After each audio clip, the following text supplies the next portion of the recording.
ശബരിമല സ്വർണ്ണക്കവർച്ച കേസിൽ കുറ്റപത്രം വൈകുന്നു. കേസ് അന്വേഷണം ആരംഭിച്ച് ഒരു വർഷത്തോടടുക്കുമ്പോഴും കുറ്റപത്രം സമർപ്പിക്കാൻ SITക്ക് സാധിച്ചില്ല.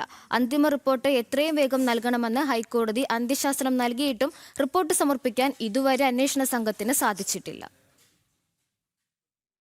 ശബരിമല സ്വർണ്ണക്കവർച്ച കേസിലെ മുഖ്യപ്രതി ഉണ്ണികൃഷ്ണൻ പോറ്റി, CPM നേതാക്കളും മുൻ ദേവസ്വം ബോർഡ് പ്രസിഡന്റുമായ A. പത്മകുമാർ, N. വാസു ഉൾപ്പെടെയുള്ള കേസിലെ മുഴുവൻ പ്രതികൾക്കും ജാമ്യം ലഭിക്കാൻ കാരണം പ്രത്യേക അന്വേഷണ സംഘത്തിന്റെ ഗുരുതര വീഴ്ചയാണ്.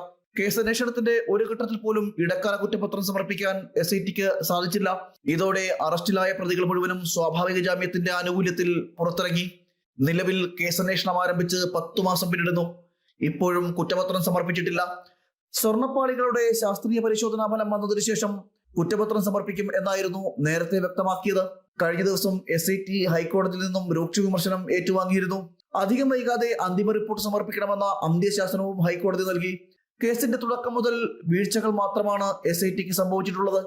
മുൻ മുഖ്യമന്ത്രി പിണറായി വിജയന്റെ ഓഫീസ് കേസിൽ ഇടപെട്ടു എന്ന ആരോപണം ശരിവെക്കുന്ന തരത്തിലായിരുന്നു ക്രൈംബ്രാഞ്ച് സംഘത്തിന്റെ അന്വേഷണം. തെരഞ്ഞെടുപ്പുകളുടെ ഘട്ടത്തിൽ അന്വേഷണം വൈകിപ്പിച്ചും കുറ്റപത്രം സമർപ്പിക്കാതെയും വന്നതോടെ പ്രതികൾ ജാമ്യം നേടി പുറത്തിറങ്ങി. നിലവിൽ അന്വേഷണ സംഘത്തിന്റെ പ്രവർത്തനങ്ങൾ ഏതാണ്ട് നിലച്ച മട്ടാണ്. അന്തിമ റിപ്പോർട്ട് സമർപ്പിക്കുമ്പോൾ മുഴുവൻ പ്രതികളും കുറ്റവിമുക്തരാകാനുള്ള സാധ്യതകളും തള്ളിക്കളയാനാകില്ല. കേസ് അന്വേഷണം തന്നെ അട്ടിമറിക്കപ്പെട്ടു എന്ന ആരോപണവും ഇതിനിടയിൽ ശക്തമാകുന്നുണ്ട്. ജനം, തിരുവനന്തപുരം.